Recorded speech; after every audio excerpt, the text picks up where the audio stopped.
নমস্কাৰ আপোনালোক সকলোকে স্বাগতম জনাইছো আমি অসমীয়াৰ এটা নতুন পৃষ্ঠাৰ মাজলৈ এটা সমগ্ৰ বিশ্বজুৰি এটা শব্দ খুব বেছি চৰ্চিত এই শব্দটো আপোনাৰ মুখলৈও কিজানি সমগ্ৰ বিশ্ব বুলি কোৱাৰ লগে লগে আহিছে নিশ্চয় এই শব্দটো হৈছে কৰোনা ভাইৰাছ বুলি কোৱাৰ লগে লগে আতংকিত হৈ পৰে সমগ্ৰ বিশ্ববাসী বিশ্বৰ প্ৰতিখন দেশেই বৰ্তমান কৰোনা ভাইৰাছৰ সৈতে যুঁজিবৰ বাবে সাজু হৈ পৰিছে ভাৰতবৰ্ষ পিছ পৰি থকা নাই কিন্তু কি এই কৰোনা ভাইৰাছৰ বাবে সাৱধানতা অৱলম্বন কৰিব লাগেনে এই ভাইৰাছৰ বাবে সঁচাকৈ মানুহ মৃত্যুমুখত পৰে নেকি এই সকলোবোৰ বিষয় সাঙুৰি আজি আমাৰ এই প্ৰতিবেদন চীনৰ এখন ফিছ মাৰ্কেটৰ পৰা আৰম্ভ হৈছিল এই ভাইৰাছটোৰ তাৰ পিছতে সমগ্ৰ বিশ্বব্যাপী মানুহক আক্ৰান্ত কৰিছিল এই ভাইৰাছটোৱে বহুতে কয় উৱান প্ৰদেশৰ এখন ফিছ মাৰ্কেটত বিক্ৰী হোৱা সাপৰ পৰাই হেনো এই ভাইৰাছটো মানুহৰ মাজলৈ আহিছিল সৰ্পভক্ষণকাৰী এজন মানুহৰ দেহতে প্ৰথম সৃষ্টি হৈছিল এই ভাইৰাছটো কিন্তু তাৰ প্ৰকৃত কাৰণ আৰু প্ৰকৃত তথ্য ইতিমধ্যে কোনেও লাভ কৰিব পৰা নাই এই ভাইৰাছৰ বিয়পাৰ লগে লগে সমগ্ৰ বিশ্বজুৰি বৰ্তমান 2007তকৈ অধিক লোক মৃত্যু হোৱাৰ খবৰ নিতৌ আপোনালোকে সংবাদ মাধ্যমৰ জৰিয়তে গম পাই আহিছে কিন্তু সাধাৰণ পানী লগা জ্বৰ বা গাৰ বিষ হ'লে আপুনি ভয় নাখাব কৰোনা ভাইৰাছৰ কিছুমান লক্ষণ আছে আৰু কৰোনা ভাইৰাছৰ ক্ষেত্ৰত আপুনি কিছু সাধাৰণ সাৱধানতা অৱলম্বন কৰিলে এই ভাইৰাছৰ পৰা আপুনি মুক্ত হৈ থাকিব পাৰে যেহেতু আমাৰ নিকটৱৰ্তী দেশ চীনত এই ভাইৰাছত আক্ৰান্ত হোৱা হাজাৰ হাজাৰ লোকৰ মৃত্যু হৈছে গতিকে আমি ভাৰতীয় হিচাপে আৰু ভাৰতবৰ্ষৰ উত্তৰ পূৰ্বাঞ্চলত বাস কৰা আমি অসমীয়া হিচাপে কিছু জানিবলগীয়া আছে কিছু সাৱধানতা অৱলম্বন কৰিবলগীয়া আছে আপোনাক প্ৰথমে জনাই লৈছোঁ কৰোনা ভাইৰাছৰ লক্ষণসমূহ কৰোনা ভাইৰাছৰ প্ৰথম আৰু প্ৰধান লক্ষণটোৱেই হৈছে পানী লগা জ্বৰ যদি আপোনাৰ পানী লগা জ্বৰ হয় সাধাৰণতে আমাৰ প্ৰতিজন মানুহৰে ফাগুনৰ মাহ অহাৰ লগে লগে পানী লগা জ্বৰ আৰম্ভ হয় কিন্তু যদি আপুনি পানী লগা জ্বৰ হোৱাৰ লগে লগে আপোনাৰ সন্দেহ হয় যে এই জ্বৰৰ কাৰণ ধূলি বালি নহয় তেতিয়াহ'লে আপুনি এবাৰ ডক্তৰৰ পৰামৰ্শ লওক দ্বিতীয় হৈছে প্ৰচণ্ড মূৰৰ বিষ তৃতীয়তে কাহ জ্বৰ আৰু গলধনৰ বিষ অসন্তুষ্টিত ভুগি থকা আপুনি যদি বিনা কাৰণতে অসন্তুষ্টিত ভুগি আছে মানসিক দৈহিক দুই প্ৰকাৰে তেতিয়াহ'লেও আপুনি ডক্তৰৰ পৰামৰ্শ লোৱাটো উচিত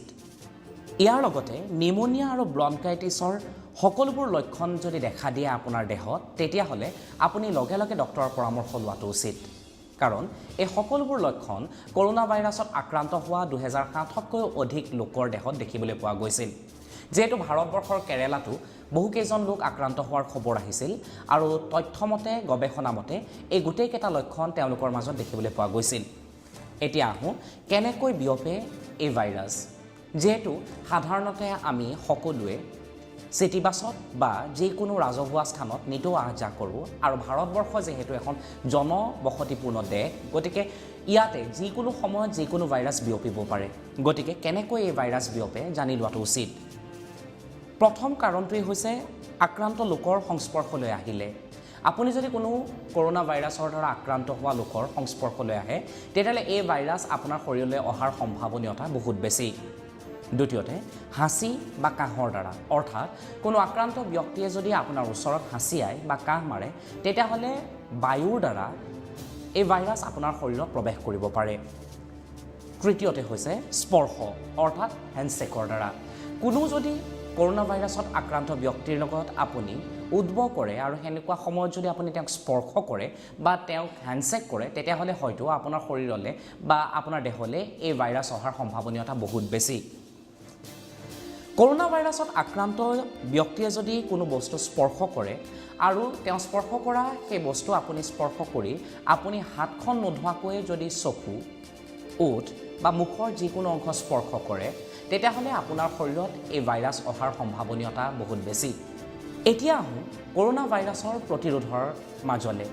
যিকোনো সমস্যা থাকিলে তাৰ সমাধানৰ সূত্ৰও থাকে অৱশ্যে কৰোনা ভাইৰাছৰ প্ৰতিৰোধৰ ক্ষেত্ৰত বহুজনে বহু ধৰণৰ তথ্য দাঙি ধৰিছে কিন্তু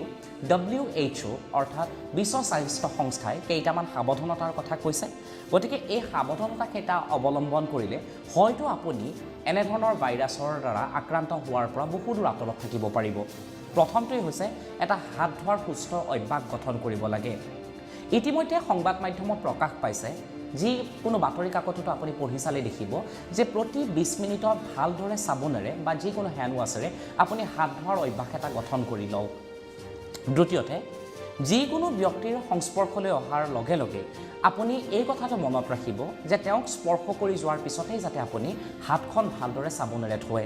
তৃতীয়তে, যিকোনো ৰাজহুৱা স্থানৰ পৰা অহাৰ পিছত লাগিলে সেয়া চিটি বাছেই হওক, যিকোনো বজাৰেই হওক বা যিকোনো অনুষ্ঠানৰ পৰা অহাৰ পিছত আপুনি ভালদৰে হাতখন নোধোৱাকৈ কেতিয়াও চকু, নাক বা মুখৰ যিকোনো অংশ স্পৰ্শ নকৰিব। এতিয়া আহোঁ আপুনি মুখত পৰিধান কৰিবলগীয়া ৰুমাল বা মাস্কখনৰ কথা। বজাৰত যিকোনো ৰুমালে উপলব্ধ বা যিকোনো কাপোৰেই উপলব্ধ আপুনি মুখত মাৰি ল'বৰ কাৰণে, কিন্তু N95 মাস্কখন আটাইতকৈ বিজ্ঞানসন্মতভাৱে এই ক্ষেত্ৰত প্ৰয়োগ কৰিব লাগে বুলি বহুকেইটা সংবাদ মাধ্যমে প্ৰকাশ কৰিছে। এতিয়া আহোঁ আপোনাৰ আটাইতকৈ গুৰুত্বপূৰ্ণ সাৱধানতাৰ কথাৰ মাজলৈ। যদিহে আপুনি ভাবে যে আপোনাৰ শৰীৰত কৰোনা ভাইৰাছে স্থিতি লৈছে, যদি আপোনাৰ সন্দেহ হয়, তেতিয়াহ'লে যিমান পাৰি সোনকালে আপুনি ওচৰতে থকা আপোনাৰ চিকিৎসালয়লৈ যাওক আৰু চিকিৎসকৰ পৰামৰ্শ লওক। আৰু যদি আপুনি ভাবে যে আপোনাৰ শৰীৰত কৰোনা ভাইৰাছৰ